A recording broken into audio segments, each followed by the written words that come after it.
Hello, friends. Good evening. Welcome once again to the weekly market analysis.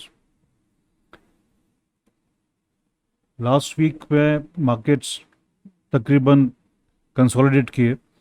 Nifty करीब 300 point के range में घूमता रहा.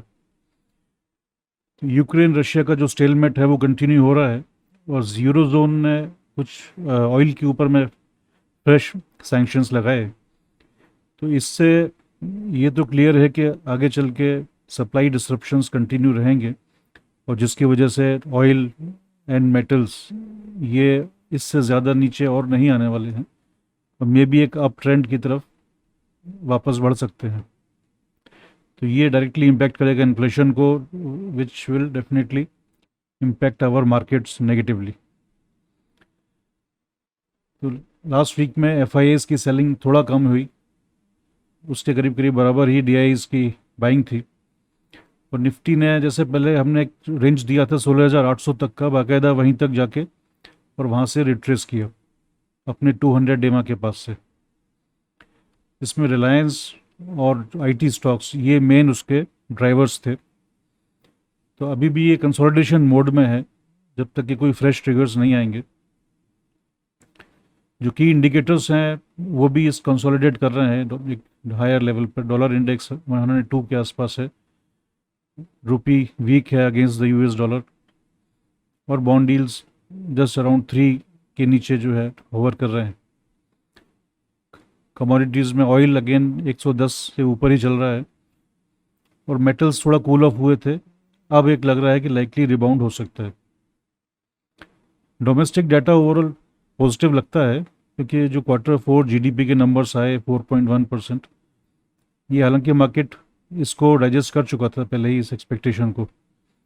ओवरऑल ईयर का जो फिगर 8.7% पर है, पर मैन्युफैक्चरिंग और सर्विसेज का जो पीएमआई वो एक्सपेंशन देखने को मिला है. दैट मीन्स कि रिकवरी के साइंस हैं, तो ये एक पॉजिटिव पॉइंट है.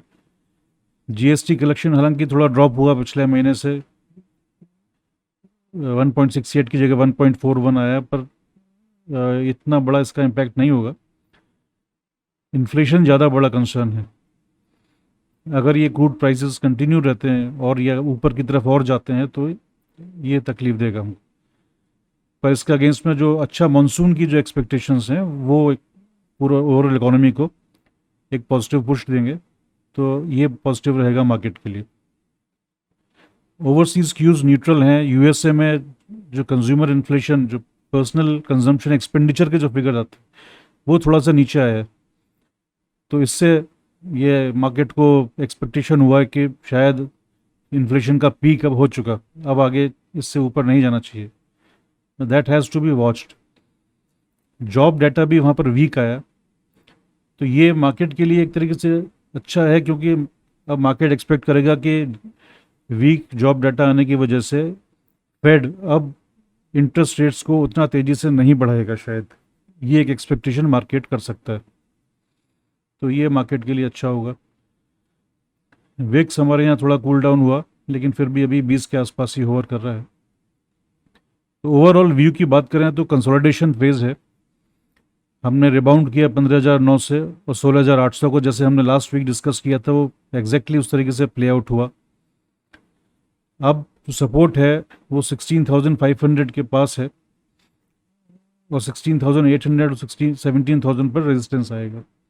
इस रेंज में ये चलेगा. फ्रेश ट्रिगर्स जब तक नहीं आते, फ्रेश ट्रिगर्स पॉजिटिव भी हो सकते हैं, नेगेटिव भी हो सकते हैं, तो उसी हिसाब से मार्केट का डायरेक्शन जाएगा. जो टेक्सचर चेंज होगा तभी होगा जब यूक्रेन और रशिया के इस इशू में कोई सॉल्यूशन के कुछ इंडिकेशंस मिलेंगे. तो अभी ऐसी सिचुएशन में कोई एग्रेसिव बेट्स लेने से अपने को परहेज करना है. अभी करंट वीक में एक स्टॉक सिर्फ हमने सेलेक्ट किया है and that is purely on technical basis, Hindalco. क्योंकि एल्यूमिनियम के प्राइसेस एज ए कमोडिटी एक बहुत अपने स्ट्रॉन्ग सपोर्ट लेवल पर आ गए हैं, तो यहाँ से एक रिबाउंड एक्सपेक्टेड होगा. तो उस कमोडिटी प्ले को हम प्ले कर सकते हैं through the stock of Hindalco. तो ये भी एक अपने सपोर्ट लेवल पर है, तो इसको हम शॉर्ट टर्म के लिए we can accumulate at around current price of 407 with a target of 435. So that's all, friends, for this week. See you next week with the week's market analysis. Thank you so much for watching. Good night.